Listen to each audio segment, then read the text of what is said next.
We coming to villain की video की शुरुआत वहीं से होती है जहाँ से हमारा वीडियो खत्म हुआ था। इसके अलावा जो लैन है, लैन को तो एक्टिंग भी करना नहीं आता, तो वो फिल्म की दुनिया में क्या कर रही है। ऐसा भी हो सकता है जो कुछ लोग हैं वो ढूंढते हैं ऐसी लड़कियों की, भोली भाली लड़कियों के, और उनकी जो गंदी गंदी जो फोटो रहती है वो भी खींच लेते हैं और उन्हें ब्लैकमेल करते हैं। लैन है वो इस दुनिया के बारे में कुछ भी नहीं जानती है, तो पक्का वो भी उनके जाल में फंस गई होगी। रास्ता नहीं है, मेरे को उसको ढूंढना पड़ेगा और इस सच के बारे में मुझे जानना पड़ेगा। मेन कैरेक्टर दरवाजे के पास जाता, तभी कोई दरवाजा खटखटाता और देखती ये लैन का बॉडीगार्ड रहता है। कैरेक्टर भी उसे देखते हुए बोलता, तुम तो लैन का बॉडीगार्ड हो ना। मैंने इसे बॉडीगार्ड बोला था क्योंकि मेरे को पता नहीं था। अब ये हमारी लैन का असिस्टेंट है जो कि इधर बता रहा है, ये यहाँ पर आपको ढूंढने के लिए ही आया हूँ। कैरेक्टर भी उसे पकड़ते हुए बोलते, तुम्हें मेरा नाम कैसे पता, मैं गलत नहीं हूँ, वो पक्का लैन ही है। कैरेक्टर भी बोलता है कि उसने ऐसा क्यों बोला कि वो मुझे नहीं जानती, क्या तुमने उसे ब्लैकमेल किया। भी बोलता है कि मिस्टर ली प्लीज शांत हो जाइए, और जो मिस ली है उनके पास कोई वजह होगा जिसकी वजह से ना पहचानने का आपके सामने वो नाटक कर रही होंगी। कैरेक्टर भी बोलता है, बताओ कौन सी वजह हो सकती है। असिस्टेंट रहता वो भी एक पेन ड्राइव देते हुए बोलता, जितने भी तुम्हारे सवाल हैं इनमें सारे जवाब है तुम्हारे। मेन कैरेक्टर भी वो पेन ड्राइव को ले लेता है और सीन कट होकर आता है रात की ओर, जहाँ पर हमारा मेन कैरेक्टर वही पेन ड्राइव को लेकर अपने लैपटॉप में लगाता है और हमारी लैन की वीडियो आती है, वहाँ पर इनकी वीडियो चलने लगती है और हमारी लैन भी बोलती है कि मैं जानती हूँ कि तुम यही सोच रहे होगे कि मैं इस सिटी में कैसे आई और तुम्हें ना जानने के नाटक में क्यों कर रही हूँ।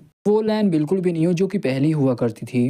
तब भोली थी, मुझे लगा कि प्यार ही सब दुनिया में सब कुछ होता है, मगर जब मैं यहाँ पर आई रियलिटी देखी तो प्यार से ही सब कुछ नहीं चलता है, यहाँ पर पैसा भी चलता है। बिना मैंने बहुत कुछ झेला और यहाँ पर ढेर सारी कमीने लोग भी रहा करते थे जो कि मेरे को बहुत ज्यादा तंग किया करते थे। मेरे पास पैसे थे ना, मेरे पास घर था, और मैं तो भूख से बेहोश भी होने वाली थी, से बुरे समय में थी। तभी ये असिस्टेंट आया और मेरी मदद किया। यही बोलना चाहती हूँ क्योंकि अब मेरे पास एक करियर है, मैं अपने करियर की ओर देखना चाहती हूँ। जो भी पास्ट में जो भी कुछ हुआ उसे सबको भूल जाओ। समझोगे तुम मुझसे सच्चा प्यार करते होगे तो तुम मुझे छोड़ दोगे। रहता वो भी हमारे मेन कैरेक्टर से बोलता, जो लैन है वो हमारी कंपनी के साथ कॉन्ट्रैक्ट बना चुकी है। लैन के रिलेशनशिप के बारे में बाकी बंदों को पता चला तो ये लैन के करियर के लिए बिल्कुल भी ठीक नहीं होगा। मेहनत करती हो, वो एंटरटेनमेंट कंपनी में अब जा चुकी है। सच्चे और अच्छे मर्द होगी तो तुम अपने सेल्फिश के लिए तुम उसका करियर बर्बाद नहीं करोगे। इन कैरेक्टर भी एक स्माइल देता और वहाँ पर जोरों जोरों से हंसने लगता है। तभी जो असिस्टेंट रहता है वो भी कंफ्यूज रहता है। इन कैरेक्टर भी बोलता है कि इसमें कोई भी हैरानी की बात नहीं है, जो लैन है वो एक स्टार बन चुकी है, एक महान कलाकार। इसीलिए हो रहा है क्योंकि वो एक अमीर आदमी के साथ शादी कर लिया और उसके और मेरे बीच में जो रिलेशनशिप है उसे तोड़ना चाहती है। वो तो असिस्टेंट रहता है वो बोलता है कि चिंता मत करो, हम तुम्हें बुरा ट्रीट नहीं करेंगे। कार्ड देते हुए बोलता है, ये मिस लैन की तरफ से छोटा सा गिफ्ट है जो कि इसमें 5 लाख है। फिर भी उस कार्ड को उठाते हुए बोलता है कि अच्छा उसने मेरे साथ ब्रेकअप कर लिया और ये उसके फीस दे रही है मुझे। इनकरेक्टर भी वो कार्ड को वहीं पर तोड़ देता है और असिस्टेंट की ओर फेंक देता है। इनकरेक्टर भी बोलते हैं कि चिंता मत करो, मेरे को उसके पैसों की बिल्कुल भी जरूरत नहीं है, मेरे को चाहे कितने भी बुरे समय से क्यों न गुजरना पड़े, मगर मैं उसका पैसा नहीं लेने वाला हूँ। इंसान बिल्कुल भी नहीं हो जो कि उसके साथ हमेशा चिपक के रहना चाहेगा। मैं बिल्कुल भी आज से उसे नहीं जानता, ना वो जानती है मुझे। कहूंगा कि उसे और भी ज्यादा कामयाबी मिले। तीनों बंदे रहते वो भी ये सारी बातें सुन लेते हैं। इनकरेक्टर भी देखता है और बोलता है, अरे तुम लोग। अरे बंदे भी आते हैं और बोलते हैं, गुओ हमने सब कुछ सुन लिया है, तुम्हें चिंता करने की जरूरत नहीं है कि लालची निकल, वो तुम्हारे लिए लायक नहीं है, देखना वो बाद में जरूर पछताएगी। बोलती असिस्टेंट तेरी माँ का, निकल अपने पैसे लेकर यहाँ से। तो वहाँ से जाते हुए बोलता है कि मैं होप करता हूँ तुम अपने प्रॉमिस में डटे रहोगे और अपना प्रॉमिस नहीं तोड़ोगे। चला जाता है। होकर आता है एक घर की ओर जहाँ पर हमारी लैन अपने कपड़े उतारती है और नाइट सूट पहन लेती है और बोलती है कि आई डोंट नो इस दुनिया में जो लड़कियां वो इतनी ज्यादा हील क्यों पहनती हैं, की वजह से मेरे पैरों में बहुत ज्यादा दर्द होने लगा है। रिपोर्टर थे जो कि गुओ को मैं एक्सेप्ट नहीं कर पाई, उधर बगल ना हो जाए, कि मेरे को जल्द से जल्द जाकर उसको समझाना पड़ेगा क्या चल रहा है यहाँ पर। भी वहाँ से जा रही होती है मगर देखते वहाँ पर एक लड़की आती है और बोलती कि लैन तुम कहाँ पर जा रही हो। तभी हमारी लैन भी बोलती कि अरे जिया तुम, आज रात का जो इवेंट था उसमें तुम ही विनर बनी थी, तुम्हें फिर से एक बेस्ट एक्टर का अवार्ड मिला है, मैं बधाई देना चाहती हूँ। बोलती कि इसके लिए थैंक यू, मगर मेरे पास और भी ज्यादा काम है। अरे वो बोलती कहीं तुम उस लड़के को तो नहीं ढूंढ रही हो। लैन भी बोलती कि हाँ वैसे भी मैंने तुम्हें बोला था कि मैं यहाँ पर किसी को ढूंढने के लिए आई थी और ये वही है। बोलती कि अच्छा वो वही लड़का है। लैन भी बोलती कि जिया मुझे पता है कि मैं किसी बंदे को डेट नहीं कर सकती, मगर मैं उसके बिना बिल्कुल भी नहीं रह सकती हूँ। नुकसान होता तो मैं अपने कॉन्ट्रैक्ट तोड़ने के लिए तैयार हूँ, और जितने भी इन सालों में मैंने पैसे कमाए उनमें से 1 रुपए भी मुझे नहीं चाहिए। बोलती कि अपने आप को देखो, उससे मिलने के लिए तुम कितनी ज्यादा तड़प रही हो, और तुम्हें क्या लगता है कि मैं इतनी ज्यादा बुरी हूँ। तुम इतने सालों तक उसका वेट करती रही और फाइनली वो आ गया तो तुम उससे जाकर मिल सकती हो, और मैं इसके खिलाफ क्यों ही जाऊँ। तो वे बोलती क्या सच्ची में मैं उससे मिल सकती हूँ। जिया को गले लगा लेते और बोलते कि थैंक यू जिया। तभी जो जिया रहती वो भी बोलती कि अरे पागल लड़की, रात को जो मेन कैरेक्टर और तुम्हारे साथ जो कांड हुआ था, वो जो बातें थे वो बहुत ज्यादा फेमस हो चुकी है, और मेरे बॉडीगार्ड का फोन भी आया था कि उसे मीडिया घेरे पड़े हुए हैं, जाओगी तो तुम पकड़ी जाओगी। बोलते कि तुम्हें कुछ दिन तक वेट करना पड़ेगा, जब ये सब कुछ शांत हो जाएगा उसके बाद मैं एक मीटिंग रखूंगी जहाँ पर मेन कैरेक्टर और तुम दोनों आपस में बात कर सकते हो। तभी हमारी लैन भी बोलती कि लेकिन बोलते कि तुमने इतने सालों तक इंतजार किया तो कुछ दिन थोड़ा और इंतजार कर लो, हमारा रिलेशनशिप सबके सामने आ जाएगा तो इससे बहुत सारी बुरी चीजें भी हो सकती हैं, है ना। ये बोलती कि ठीक है, इसे मैं तुम्हारे ऊपर छोड़ती हूँ। तभी जिया भी बोलती कि चिंता मत करो, मैं इस मामले को संभाल लूंगी। कल एक इम्पोर्टेंट पार्टी होने वाली है तो थोड़ा जाकर तुम आराम कर लो, क्योंकि हमेशा टाइम में सोना चाहिए, नहीं तो उनकी आंखों में डार्क सर्कल आ जाते हैं। नहीं चाहती कि तुम्हारी आंखों में डार्क सर्कल आए। लैन भी वहां से चली जाती है। तभी जो जिया रहती है उस ड्रिंक को वहीं पर फेंक देती है। वो तो समझ में आ ही गया होगा कि हमारी लैन ने मेन कैरेक्टर को बिल्कुल भी धोखा नहीं दिया है। असिस्टेंट भी आता और बोलता है कि गॉड मदर आप इतना ज्यादा परेशान क्यों हो। जिया रहती वो बोलती है कि तुम्हें तो पता ही होगा ये वही वेटर लैन है, शॉप से उठाया था और उसे बहुत बड़ा स्टार बना दिया कि इसके खूबसूरत चेहरे से मैं ढेर सारा पैसा कमाऊंगी। यहाँ तक कि ये डायरेक्टर और मेरे क्लाइंट को भी खुश नहीं कर पा रही है, फिर से एक परेशानी पैदा कर दी है मेरे लिए। रहता वो भी घुटने के बल आ जाता और बोलता है कि बस वो छोटी सी एक मामूली सी तो लड़की है कि आपको उस पर इतना ज्यादा गुस्सा करना जरूरी है। रहता वो भी जिया को मसाज देते हुए बोलता है कि जो लैन वो बहुत ज्यादा पॉपुलर हो चुकी है, तक हम उसका यूज करते हुए आ रहे हैं तो आगे भी चल के हम उसे यूज ही करेंगे।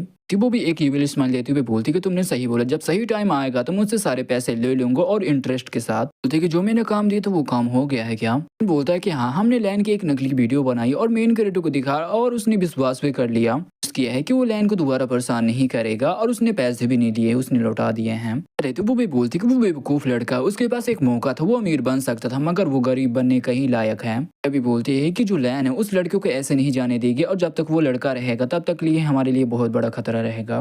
बोलता है कि चिंता मत करो, मैंने कुछ बंदों को इंतजाम कर दिया है जो कि उसे मार के इस सिटी से बाहर निकाल देंगे। बोलते कि ऐसे बंदे कि हम उन पर भरोसा कर सकते हैं। बोलता जो लॉन्गजी सिटी के सबसे बड़े वो गुंडे हैं, एक बार वो मेन कैरेक्टर उसका नाम सुन लेगा उसकी पैंट वहीं पे गीली हो जाएगी। तभी असिस्टेंट से बोलते कि तुम सबसे भरोसे वाले मेरे बंदे हो, सबसे ज्यादा भरोसा करती हूँ। तो करा था हमारे मेन कैरेक्टर की ओर, जहाँ पर हमारा मेन कैरेक्टर दारू पिए जा रहा होता और बोलता है कि सच्चा प्यार सब झूठी होती है। भी बोलता है जो रियलिटी वो नॉर्मल जैसी बिल्कुल भी नहीं चलती है और हम दोनों ने साथ में मरने और जीने की कसम खाई थी। वो यहाँ पर आते ही पलट गई, उसने मुझे धोखा दे दिया। दोस्त भी बोलता है कि दुनिया में कोई भी सच्चा प्यार नहीं होता, बस तुम्हारा वो यूज करते रहते और बोलेंगे कि बाबू रिचार्ज कर दो, पैसे दे दो, जब तुम्हें पैसों की जरूरत रहेगी तभी तुम्हें कॉल लगाएंगी। तो वो भी उस टूटे हुए कार्ड को उठाता और बोलता है कि तुम अभी भी पैसे ले सकते हो मगर मैं बोल नहीं सकता कि इस कार्ड को जोड़ा जा सकता है या नहीं। तो वो भी उस कार्ड को वहीं पर तोड़ देती है और बोलती कि इसमें है ही क्या जो कि तुम इसे जोड़ना चाहते हो। लेकिन लड़के ऐसे होना चाहिए जो कि बिल्कुल भी पैसों के पीछे ना भागे, वो सच्चा तुमसे प्यार करना चाहिए। जैसे होना चाहिए कि बिल्कुल भी उसे पैसे नहीं चाहिए, बस उसका प्यार और उसका जिस्म चाहिए। बोलती कल मैं तुम्हें ढेर सारी लड़कियों से मिलाऊंगी जो कि उससे भी बहुत ज्यादा सुंदर होंगी और देखते उतने में वही टाइगर बॉस आ जाता वहां पर। अंदर है तो वो बोलता कि देखो हमारे बॉस आ चुके हैं, अब उस बंदे को तो कुटाई करके रख देंगे। हमारे बॉस का कोई भी बंदा नाम सुन लेता उसकी पैंट तो वहीं पे गीली हो जाती है। मैंने सही बोला ना। बॉस रहता वो भी बोलता है कि साले बकवास करना बंद करो, बताइए काम के बदले हमें कितना मिलने वाला है। तभी जो वो बंदा रहता वो बोलता है कि बॉस ये काम हो जाएगा ना तो हमें 3 लाख मिलेंगे। कुछ दिन पहले मेरे साथ कुछ भी अच्छी चीजें नहीं हो रही थी मगर फाइनली कुछ अच्छी चीजें अब हो रही है और पैसे भी आने वाली मेरे पास। आता हो उसकी कुटाई करके हम पैसे लेते हैं। तो भी दरवाजा तोड़ देता और बोलते कुत्ते बाहर निकल, कहाँ पर है। भी बोलते कि अरे यार अब कौन आ गया। और बॉस रहता वो भी हमारे मेन कैरेक्टर को देख के एकदम शौक रहता और बोलता है अपने बंदों से ठीक है चलो पीछे हटो, हमें यहाँ से निकलना चाहिए। वो निकले, वहां पर उनकी कुटाई हो जाती है। मेन कैरेक्टर भी एक इविल स्माइल देते हुए बोलता है कि अच्छा तुम बंदों को लोन भी देते हो प्लस उन्हें मारने का काम भी करते हो। बॉस रहता वो भी बोलता है कि बॉस आप गलत समझ रहे हो, मुझे पता होता कि ये आप होते तो मैं बिल्कुल भी यहाँ पर नहीं आता, मेरे पास 8 लाइफ भी होते फिर भी मैं आपसे पंगा नहीं लेता। रहता वो बोलता है कि गुओ तुम तो अभी अभी नए नए आए हो इस सिटी में और तुमने किसी को ऑफेंड भी नहीं किया मगर इतने सारे पैसे देकर तुम्हें कौन मरवाना चाहता है। दोस्त भी बोलता है कि बताओ तुम्हें किसने भेजा है। दोस्त भी बोलता है अपने बंदे से जो पूछ रहा है जल्दी बताओ उसे। उसका जो बंदर है तो वो बोलता है कि मैं कुछ भी नहीं जानता, यहाँ तक कि मैं उसका नाम भी नहीं जानता, बस मैं इतना जानता हूँ कि वो गोल्डन कलर का गोगल पहनता है जो कि सोने से बना हुआ चश्मा। बोला है कि तुम्हारा एक हाथ और एक पैर तोड़ के तुम्हें लॉन्गजी सिटी से बाहर फेंक दूं। हमारा मेन कैरेक्टर भी समझ जाता और बोलता है कि पक्का ये वही असिस्टेंट कैट होगा। बोलते गुबो ने तो तैयार भी हो गया था कि उस लड़की से कोई भी मतलब नहीं रखेगा मगर वो उस कैट असिस्टेंट के कुछ ज्यादा ही हो रहा है। उनका दोस्त रहता वो भी बोलता है कि मैं ऑनलाइन में जाकर सारी सच्चाई बता दूंगा उस असिस्टेंट के बारे में। क्रिएटिव मन में सोचते हुए बोलता है लैन मेरी पावर के बारे में जानती है तो वो इन बंदों को बिल्कुल भी नहीं भेजेगी मुझे मारने के लिए, असिस्टेंट कैट ने भेजा होगा। वीडियो पहले का था पर रिएक्शन होने लगता है और हमारा मेन कैरेक्टर भी कुछ महसूस करने लगता है और बोलता है ये तो स्पिरिचुअल क्यूआई है, रिएक्शन से आ रही है। क्रिएटर भी बोलता है कि इस दुनिया में इतनी हाई लेवल की spiritual qi, spiritual energy sun god की रहती है जो कि वहां से चला जाता है।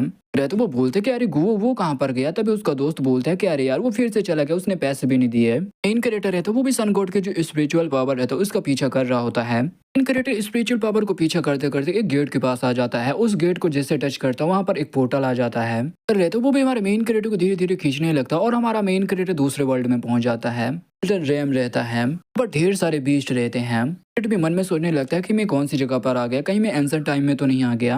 इन क्रिएट भी बोलता है कि लगता है मैंने फिर से टाइम ट्रेवल कर लिया है क्या। वहाँ पर जो एक बैल वाला बीस्ट रहता है वो भी एक पिल बेच रहा होता है और बोलता है कल्टीवेटर इस पिल को लेने से मत चूको, क्योंकि जो ये पिल है वो तुम्हारी पावर और फिजिकल बॉडी को स्ट्रॉन्ग बनाएगी। पिल वाला बीस्ट रहता है वो भी हमारे मेन क्रिएटर के पास आता है और बोलता है कि 3 स्पिरिट स्टोन बदले में 2 पिल में दे रहा हूँ, ले ले भाई चिकने। क्रिएट भी गलती से एक बीस्ट की पूंछ पे पैर रख देता है। क्रिएट भी पैर हटाते हुए बोलता है अरे ये तो एक चूहा है। तभी जो वो चूहा रहता है वो भी बात करने लगता है हमारे मेन क्रिएटर से और बोलने लगता है कि अबे साली अंधा बंदा है क्या, देख रहा है मेरे कितना खूबसूरत पूंछ है, तेरे हिम्मत कैसे भी मेरे पूंछ पे पैर रखने की, ये कहाँ से चूहा लग रहा है, दिखने में तो मेरे को गिलहरी लग रहा है। गली आके हमारे मेन क्रिएटर को वहां से भाग जाता है। क्रिएटर भी बोलता है कि सचमुच ये कल्टीवेटर वाली दुनिया है, जितने भी मैं दुनिया में गया था उन सबसे अलग दुनिया है ये पे आ गया। बंदा भी अटैक करते हुए बोलता है कि अबे तू है कौन, कौन सा मॉन्स्टर है जो कि तू सेंट्रल रेंज में अटैक कर रहा है। वही मॉन्क रहता है जो कि हमारे मेन क्रिएटर के ऊपर अटैक कर देता है और बोलता है कि इस पावर से तो नहीं बचेगा।